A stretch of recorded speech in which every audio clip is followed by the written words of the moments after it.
이 시간 예배하는 모든 성도님들 위해 하나님의 은혜가 가득하시길 축복합니다. 여러분 혹시 죽었다가 살아난 사람을 보신 적이 있습니까? 제가 이 질문을 했더니 나이 많이 드신 할머니 집사님 한 분이 저 봤습니다 하고 손을 드시더라고요. 자기가 시골에 있을 때 분명히 사람이 죽어서 장례를 치른다고 다 준비하고 있는데 벌떡 일어나가지고 동네 사람들이 깜짝 놀란 적이 있답니다. 우리 주변에는 간혹 죽었다가 살아난 사람들이 있습니다. 심정지 상태가 되었다가 기적적으로 심폐소생술을 하고 뭐하고 하면서 살아난 사람이 있습니다. 또 의학적으로 분명히 죽었다고 판정이 내려졌는데 기적적으로 살아난 사람들이 있어서 뉴스거리가 되기도 합니다. 예수님께서도 죽었던 사람을 다시 살리시기도 하셨고 엘리야나 엘리사 선지자도 죽었던 아이를 살려냅니다. 베드로나 바울도 죽었던 사람을 살려내었습니다. 그런데 이렇게 다시 산 사람을 부활했다라고 말하지는 않습니다. 이들은 다시 살아나긴 했지만 이 땅에서 영원히 사는 것이 아니라 시간이 되어서 또 죽었습니다. 그러나 주님께서 보여주신 부활의 모습은 단순히 죽은 사람이 다시 살아나는 것과 전혀 다른 차원이었습니다. 주님께서 부활하셨을 때의 모습을 보면 이전의 모습과 전혀 다르다는 것을 알 수 있습니다. 분명 만져지기도 하고 함께 이야기도 나누고 함께 음식도 먹었습니다. 그런데 제자들이 문을 닫고 숨어 있는 공간에 싹 나타나기도 하셨고요. 또 살아났다가 다시 죽은 게 아니라 육체와 영혼이 하나 되어 영원토록 계시는 모습이었습니다. 전혀 새로운 몸이었다라는 겁니다. 우리가 부활주의를 맞아 예배를 드리지만 사실 우리 모두 부활을 직접 경험해 보지는 못하였습니다. 그러나 주님께서 부활하셨다라는 사실을 믿고 믿음으로 부활을 소망하며 예배하고 있습니다. 예수께서 부활의 첫 열매가 되셨습니다. 이제 그를 따르는 모든 믿음의 성도들도 주님의 뒤를 따라 부활하게 될 것입니다. 고린도전서 15장 21절에 보면 바울 사도는 이런 고백을 합니다. 15장 21절 22절을 우리 같이 한번 보겠습니다. 사망이 한 사람으로 말미암았으니 죽은 자의 부활도 한 사람으로 말미암는도다. 아담 안에서 모든 사람이 죽은 것 같이 그리스도 안에서 모든 사람이 삶을 얻으리라. 아멘. 우리가 마지막 때에 부활을 소망하는 것처럼 이스라엘 백성들도 온전한 회복을 소망하였습니다. 오늘 말씀은 너무도 은혜스러운 말씀입니다. 하나님께서 새롭게 창조하실 새하늘과 새 땅에 대해서 자세하게 묘사해 주고 있습니다. 하나님께서 창조한 것으로 말미암아 기뻐하고 즐거워하고 영원토록 행복한 모습으로 살아가게 될 거다라고 말씀합니다. 사실 대부분의 부활주일 아침에 구약 성경을 본문으로 정하는 경우는 매우 드뭅니다. 그러나 교회 절기별로 성경을 나누어 놓은 성서 정과에는 오늘 말씀을 부활절 본문으로 설정해 두었습니다. 예수님과 전혀 상관없는 말씀처럼 보이는 본문이지만 오늘 본문은 아름다운 세상의 모습을 이야기해 주고 있는데 이 아름다운 세상은 부활의 소망을 갖지 않으면 상상할 수 없는 세상이기 때문입니다. 새롭게 창조되는 하나님 나라의 특징은 기쁨이라 할 수 있습니다. 18절과 19절을 같이 한번 볼게요. 너희는 내가 창조하는 것으로 말미암아 영원히 기뻐하며 즐거워할지니라. 보라, 내가 예루살렘을 즐거운 성으로 창조하며 그 백성을 기쁨으로 삼고 내가 예루살렘을 즐거워하며 나의 백성을 기뻐하리니 우는 소리와 부르짖는 소리가 그 가운데에서 다시는 들리지 아니할 것이며. 아멘. 반복되는 단어가 있습니다. 그것은 기뻐하며 즐거워한다라는 단어입니다. 영원히 기뻐하며 즐거워하게 되고 우는 소리와 부르짖는 소리가 다시는 들리지 않는다라고 말씀하고 있습니다. 여러분, 사람들이 울고 부르짖고 절규하는 이유가 무엇 때문입니까? 그것은 바로 죄 때문입니다. 더 가지려고 하는 욕심 때문에 억압과 착취가 나타나게 되고 전쟁이 일어나고 싸움이 일어나는 겁니다. 더 높아지려는 마음 때문에 미움이나 시기가 생기고 분쟁이 일어납니다. 불평등으로 인해 원망하게 되고 부르짖게 되고 고통 속에 절규하게 되는 겁니다. 그런데 하나님께서 만드실 새 하늘과 새 땅에는 더 이상 죄가 없습니다. 그러니 당연하게도 모든 백성이 기뻐하고 즐거워하고 우는 소리나 부르짖는 소리가 들리지 않게 된다라는 겁니다. 예수님께서 십자가에서 피를 흘려 죽으심으로 우리 모든 죄의 문제를 해결해 주셨습니다. 누구든지 예수님을 믿기만 하면 죄 사함을 받고 구원함을 얻게 됩니다. 그래서 이 땅은, 우리가 변화된 새로운 땅의 모습은 모든 죄가 씻김 받고 진정한 기쁨과 평강이 있는 곳이다라고 말하고 있습니다. 또한 하나님께서 창조하실 새로운 땅은 장수의 복이 있습니다. 20절 말씀 우리 같이 볼게요. 20절입니다. 거기는 날수가 많지 못하여 죽는 어린이와 수한이 차지 못한 노인이 다시는 없을 것이라. 곧 100세에 죽는 자를 젊은이라 하겠고 100세가 못되어 죽는 자는 저주받은 자이리라. 아멘. 젊은 나이에 죽는 사람이 없다. 노인들의 생명의 수한이 길어진다라고 말하고 있습니다. 이 땅에서 건강하고 오래 사는 것, 분명히 하나님이 주시는 복입니다. 첫 조상인 아담은 930살을 살았습니다. 제일 오래 산 사람은 무두셀라인데 969살을 살았습니다. 그러다가 노아 홍수 이후에 인간의 수명이 급격하게 줄어들게 됩니다. 아브라함은 175살을 살았고 요셉은 110세를 살았습니다. 모세의 시편에 보면 우리의 연수가 70이요 강건하면 80이다 라는 표현을 하고 있습니다. 수명이 줄어든 거지요. 그러나 하나님께서 새롭게 창조하실 때에는 100세가 못되어 죽는 자는 저주받은 자라고 불릴 정도로 오래 살게 된다고 말씀하고 있습니다. 2023년 통계청이 발표한 대한민국 국민의 기대 수명은 83.5세입니다. 여성이 86.4세, 남성이 80.6세입니다.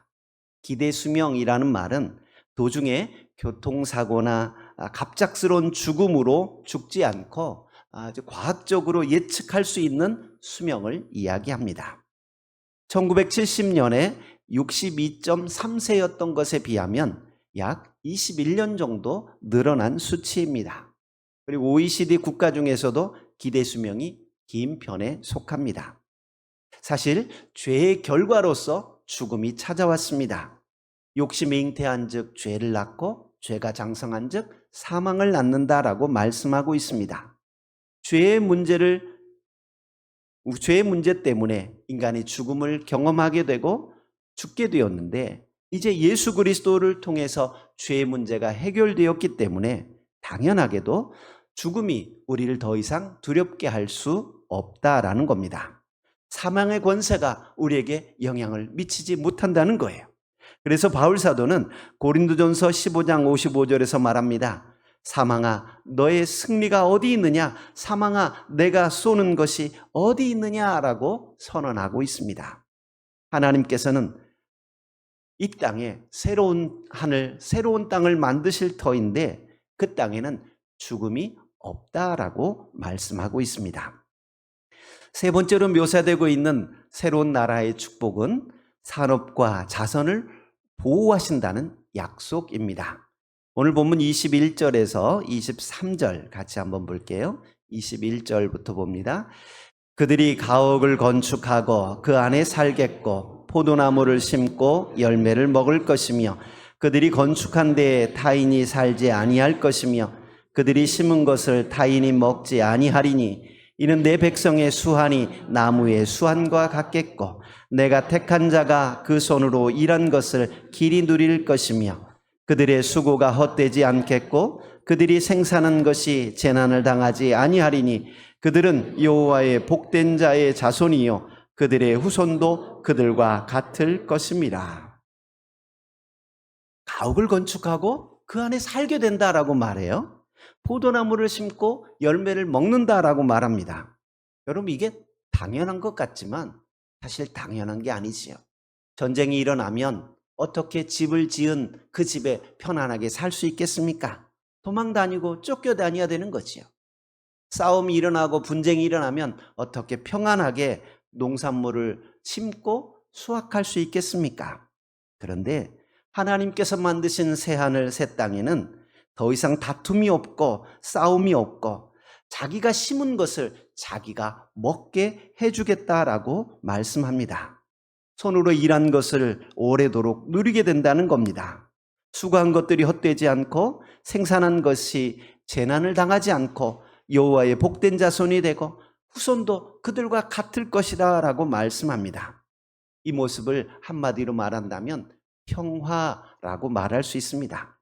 새로운 나라의 특징이 바로 평화라는 겁니다. 억압과 착취가 없고 빼앗거나 빼앗기지 않는 참다운 평화의 나라의 모습입니다. 그 모습을 동물들의 비유해서 말씀합니다. 25절 같이 한번 볼게요. 이리와 어린 양이 함께 먹을 것이며 사자가 소처럼 즙을 먹을 것이며 뱀은 흙을 양식으로 삼을 것이니 나의 성산에서는 해함도 없겠고 상함도 없으리라 여호와께서 말씀하시니라. 아멘. 일이나 사자나 뱀이 이 공격적인 동물의 성향을 버리고 서로 싸우거나 잡아먹지 않는다는 겁니다. 서로 물고 뜯고 죽고 죽이는 것이 없어진다라는 겁니다. 이런 모습들이 새롭게 창조될 평화로운 모습입니다. 주님께서 대신 죽으심으로 우리의 죄를 사해 주셨고 하나님과 우리 사이에 원수된 것을 화목하게 하셨습니다. 그래서 에베소서 2장 16절에 보면 또 십자가로 이 둘을 한 몸으로 하나님과 화목하게 하려 하심이라. 원수된 것을 십자가로 소멸하시고 라고 말합니다. 주님께서 대신 희생제물이 되심으로 십자가 안에서 하나님과 우리가 화평을 누리게 되었습니다. 이사야 53장 5절에 보면 이렇게 말합니다. 그가 찔림은 우리의 허물 때문이요 그가 상함은 우리의 죄악 때문이라. 그가 징계를 받음으로 우리가 평화를 누리고 그가 채찍에 맞음으로 우리가 나음을 받았도다. 예수님께서 대신 죽임을 당함으로 말미암아 하나님과 우리가 화평을 누리게 되었다라는 겁니다. 서로 빼앗고 서로 죽이고 착취하는 것이 아니라 사람과 사람 사이에도 평화를 누리게 하셨다라는 겁니다. 뿐만 아닙니다. 24절 보시면 하나님과 온전한 교제가 이루어지고 있다라는 것을 알 수 있습니다. 오늘 본문 24절 같이 한번 보겠습니다.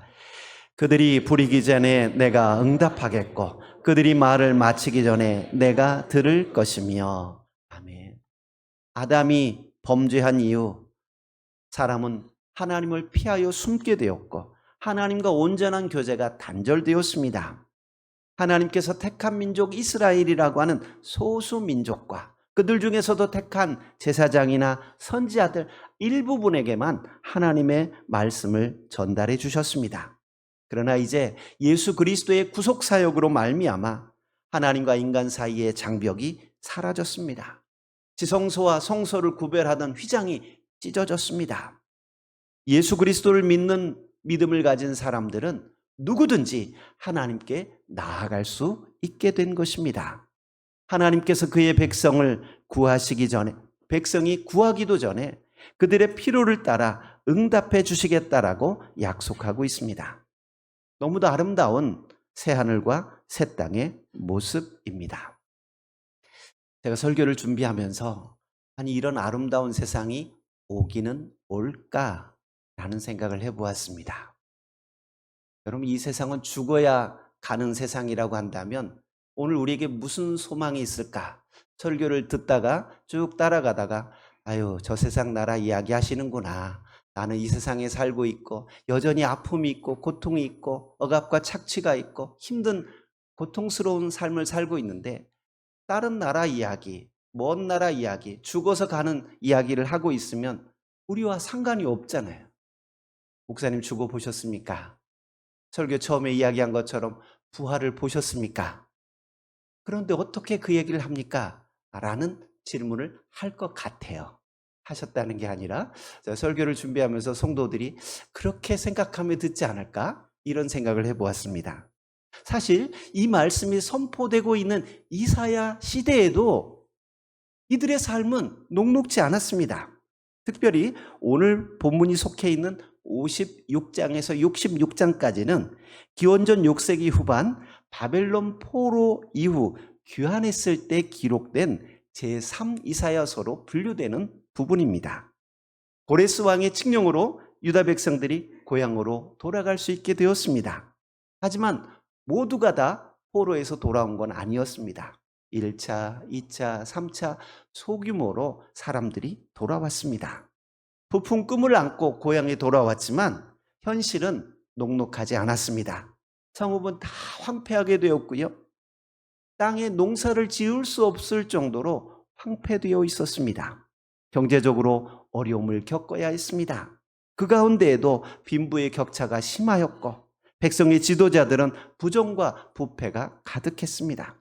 뿐만 아니라 이들이 돌아오는 것을 반기지 않는 이방인들의 위협이 도사리고 있었습니다.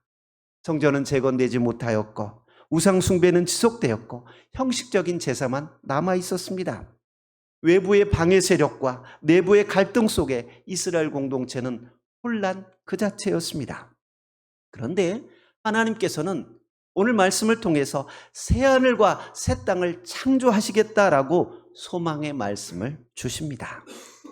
기근과 질병 속에 있던 백성들에게 오늘 말씀은 새로운 꿈이 되고 소망이 되는 말씀이 되었던 것입니다. 현실의 고통을 잊을 수 있고 소망 중에 기뻐할 수 있는 말씀입니다. 여러분, 똑같이 어려운 상황에 처해 있어도 소망이 있는 사람과 소망이 없는 사람의 삶은 전혀 다릅니다. 실험을 했다고 해요. 깜깜한 이 상자 속에 쥐를 한 마리씩 넣어두었습니다. 그런데 한 상자에는 바늘만한 구멍을 하나 뻥 뚫어놓고 한 상자에는 진짜 깜깜한 상자였습니다. 그리고 생쥐의 움직임을 관찰하는데 구멍이 뚫린 곳에 들어있던 생쥐는 더 오래 살았다는 거예요. 깜깜한 이 암흑 상자 속에 살고 있던 들어간 생쥐는 금방 죽더랍니다. 아무리 힘들어도 소망이 있는 사람은 견뎌나갈 수 있는 힘이 있습니다. 여러분, 우리나라가 잘 살게 되었습니다. 여러분, 내가 보니까 우리 주변에 집집마다 냉장고 없는 집이 없어요. 옛날에 가정생활조사서 저희 어렸을 때만 해도 집에 피아노 있느냐, 뭐 냉장고 있냐, 선풍기 있냐, 뭐 이렇게 체크하는 항목들이 있었던 기억이 납니다. 제가 신방 가보면 냉장고 없는 집이 없더라고요. 자취하는 자취생들도 냉장고는 다 갖다 놓고 살더라고요. 텔레비전 집집마다 있고 핸드폰 없는 사람이 없습니다. 물가가 올라서 힘들다고 하지만 쌀이 없어 굶어 죽는 사람도 없습니다. 입을 옷이 없다고 투덜대지만 옷 없어서 얼어 죽었던 사람은 못 들어봤습니다. 우리나라 경제가 그만큼 성장했고 국가적으로 복지제도가 얼마나 잘 되어 있는지 모릅니다. 참 살기 좋은 나라예요. 그러나 산업이 발달하고 경제가 성장했지만 여전히 빈부의 격차가 심화되고 억압과 착취가 사라지지 않고 참된 기쁨과 만족이 없습니다. 현실은 여전히 고통의 연속입니다. 정치적인 모습을 봐도 소망이 보이지 않고 경제적인 상황을 보아도 어렵습니다. 취업하려고 하는 사람들에게는 취업의 문이 얼마나 좁은지 모릅니다. 출산율이 줄어들어서 어린이집들이 문을 닫고 있습니다. 초등학교 학급수가 급격하게 줄어들고 있습니다. 그런데 이런 고통스러운 현실 속에서도 우리가 이겨나갈 수 있는 비결은 하나님이 만드시겠다고 약속하신 새하늘과 새 땅을 바라보는 것입니다. 여러분, 이것이 믿음이에요. 똑같은 어려운 상황 속에 살지만 믿음 있는 사람은 이 상황을 이겨나갈 수 있는 힘이 있습니다. 그러나 현실 속에서 절망하고 고통스럽게 살아간다면 우리의 삶의 미래는 없는 겁니다. 주님께서 이 땅에 오셔서 인간의 가장 근본적인 문제인 죄의 문제를 해결해 주셨습니다. 주님께서 죄의 결과인 사망 권세를 깨뜨리시고 부활하셨습니다. 하나님과 화평을 누리도록 화목제물이 되어주셨고 영원한 기쁨과 즐거움을 우리에게 주셨습니다. 이것을 누리느냐 누리지 못하느냐는 우리에게 달려 있습니다. 이미 하나님의 나라는 예수 그리스도를 통해 시작되었고 이제 다시 오실 주님을 통해 완성될 것입니다. 2025년 부활주의를 보내면서 주님께서 죄의 문제를 해결해 주셨음을 기억하고 하나님과 참된 평화를 누릴 수 있기를 축복합니다.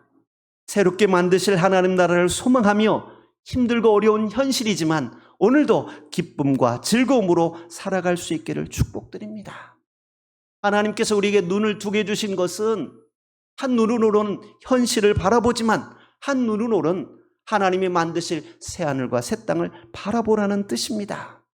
믿음을 가지고 오늘도 하나님과 아름다운 교제가 있는 성도님들 되시길 주의 이름으로 축복드립니다. 은혜로우신 하나님 감사합니다.